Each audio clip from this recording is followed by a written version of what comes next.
Hello, I'm Mike, and I am going to comment on some things I found on this article. Can Dungeons and Dragons banish its racism problem? First, I wanted to point out some things that are wrong or that are a lie. Starting with this quote. Throughout the 50-year history of D&D, some of the peoples in the game, Orcs and Drow being two of the prime examples, have been characterized as monstrous and evil, using descriptions that are painfully reminiscent of how real-world ethnic groups have been and continue to be denigrated. Wizard of the Coast said in a message posted to its website that that's not right, and it's not something we believe in. Well, I wanted to point out that this is not true. Or is a false true, like half true? Because the reason why Drow were evil in the Forgotten Realms campaign setting was because they're the influence of an evil goddess. And even though, as we can see here on a picture from a book from 2nd edition, that's way more than 20 years ago, it says here, some few, perhaps 15% of all Drow are deemed good. Actually, most are better described as lawful or chaotic, neutral, whatever. Because they took the surface and worship Elistray. So, you see, there were good Drow before, like more than 30 years ago, in 2nd edition. So, 50 years, really, I think they are just trying to sell these fixes as their new I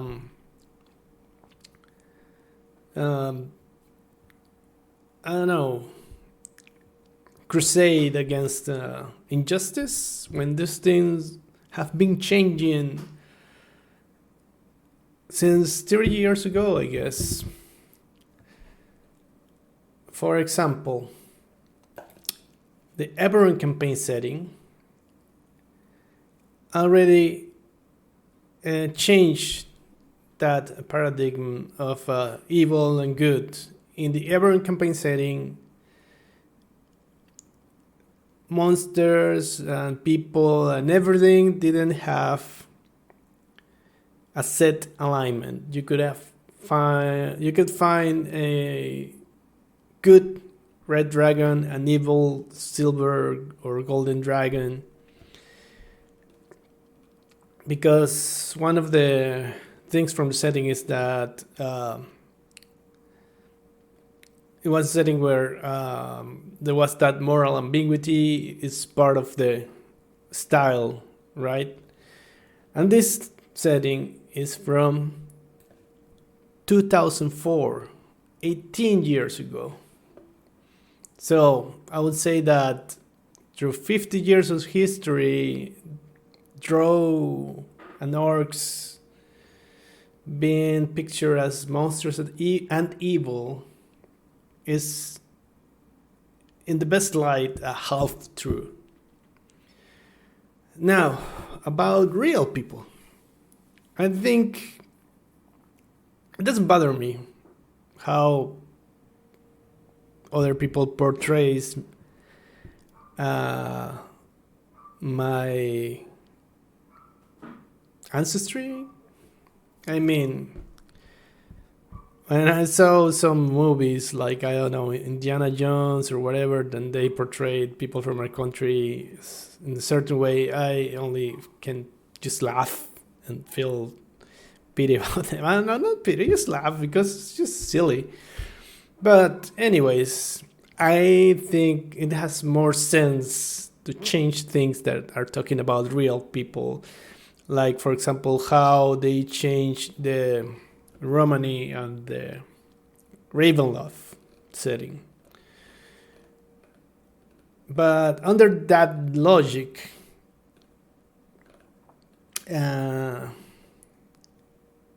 for good or for bad, should I be offended by, I don't know, something like this? I know this character is supposed to be a heroine on the Radiant Citadel book.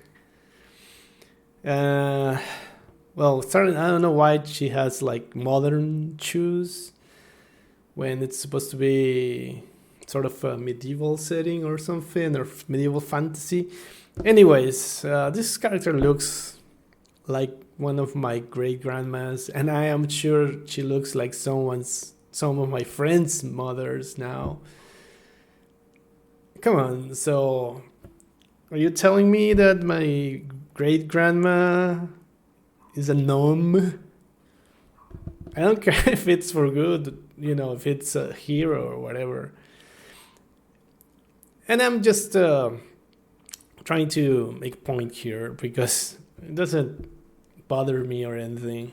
But you see the logic? Like, we are trying not to depict real people in a certain way, and then they depict gnomes as real people. That makes any sense? Anyways, continue with the article. I'm gonna talk about that later.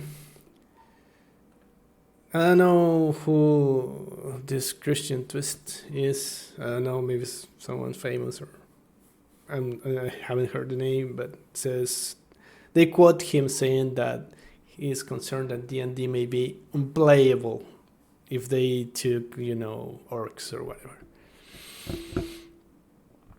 But I think that's also an exaggeration now from the other side of the argument, I guess, because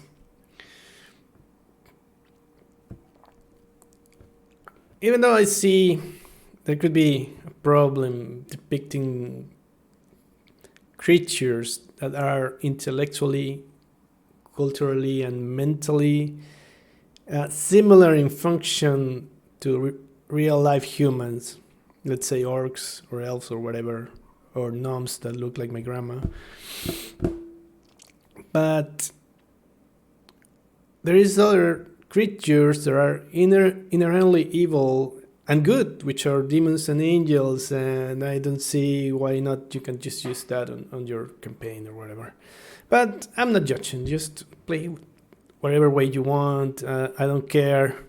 Like, this is a little as if I or something will try to put in jail people that kills people in video games or something like that. Anyways, then the other quote here. They say Radiant Citadel creates history as the first manual written entirely by authors of minority backgrounds. Well, I think under the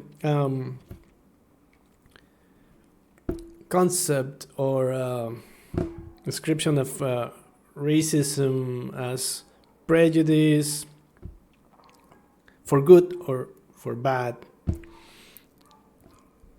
of ethnicities or ancestries, whatever, I think hiring someone for their ethnicity is also racist, but whatever, that's my opinion. Anyways, I understand that the D&D have become bigger than it was before,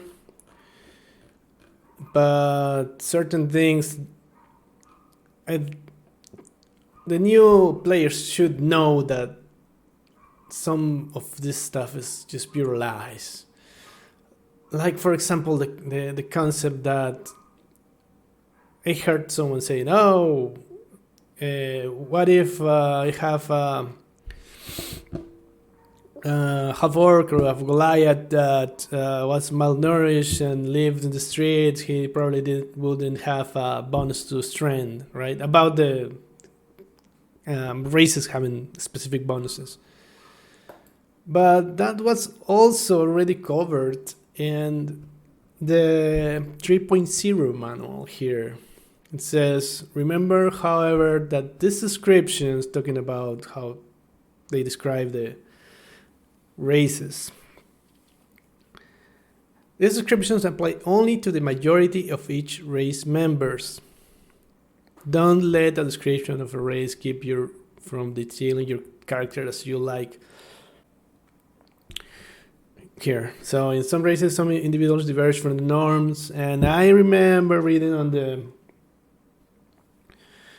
DMG, on the Dungeon Master Guide, that you can modify everything in the game. So, and me as a Dungeon Master, now and then, if someone came and told me, hey, I want to play a weak dexterous half orc,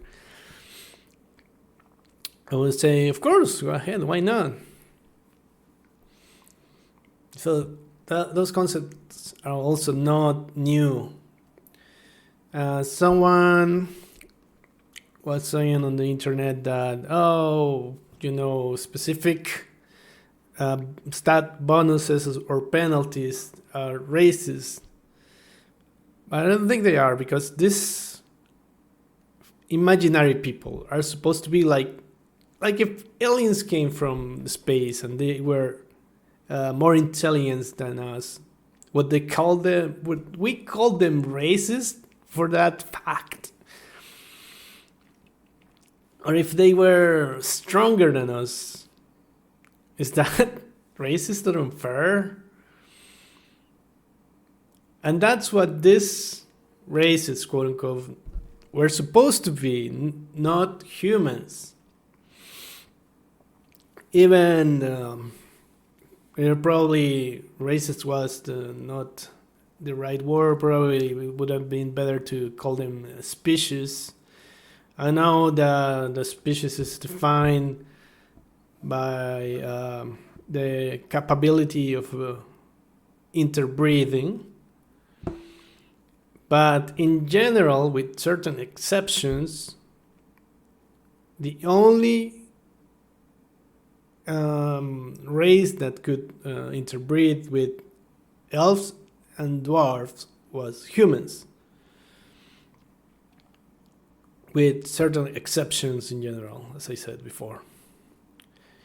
They even put that as one of the human race special abilities, that they could procreate with different races and have half humans.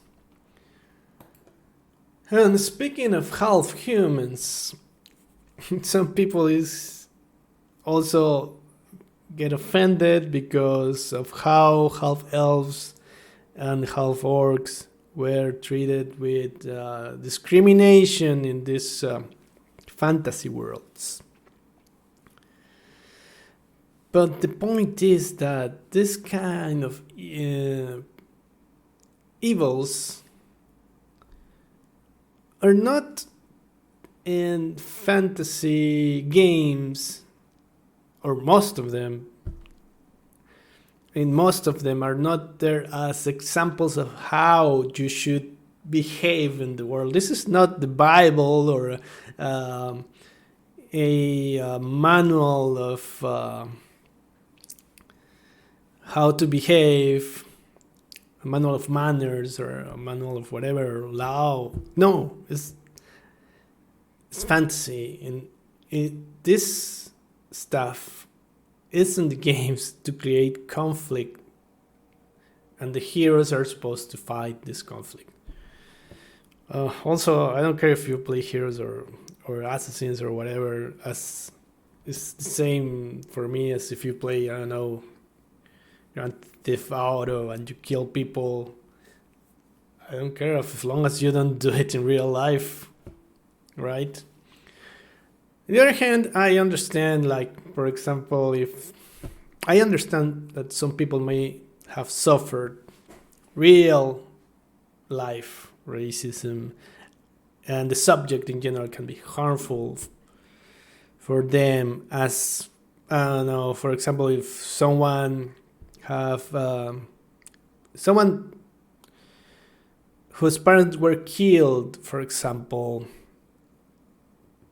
they probably wouldn't like to play a game where there is graphic violence and killings, and that's totally understandable.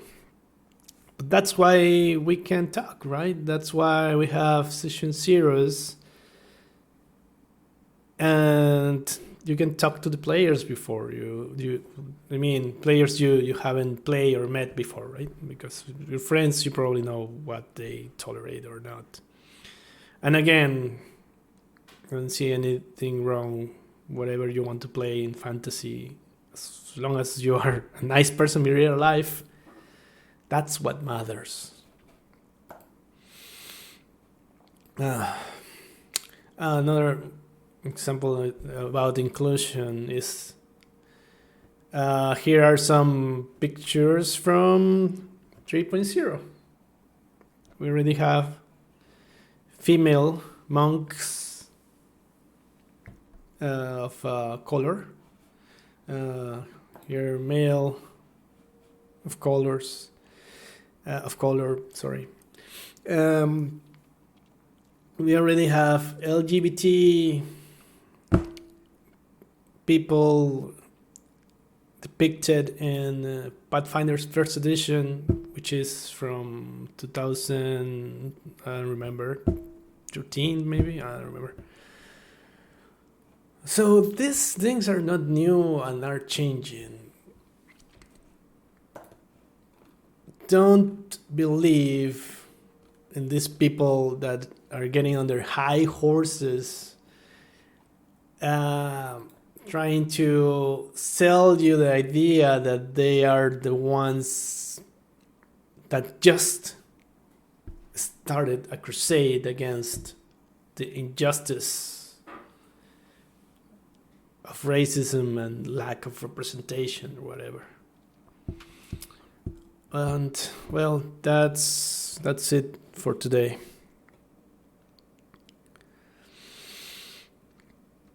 The good thing about tabletop RPGs is that it's a free and creative field.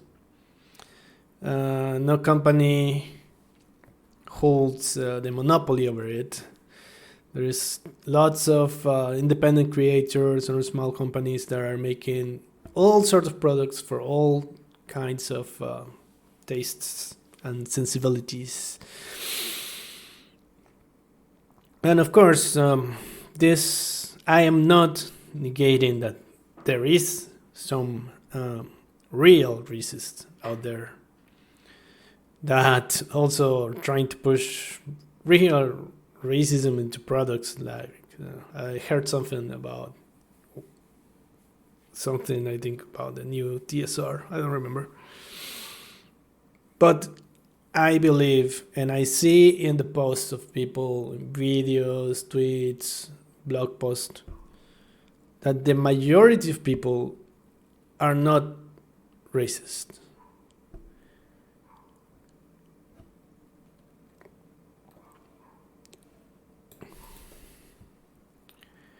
Anyways, I think you should support these independent creators that make the games you like more attuned to what you like with your wallet by buying their products.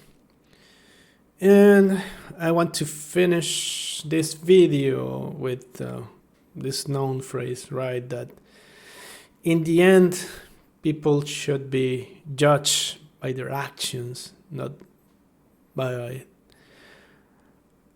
the way they look, the color of their skin, whatever they believe, religion or whatever. And I will add They should be judged by their actions in real life and not by whatever they do in Fantasyland. And that's it for today. Have a good night.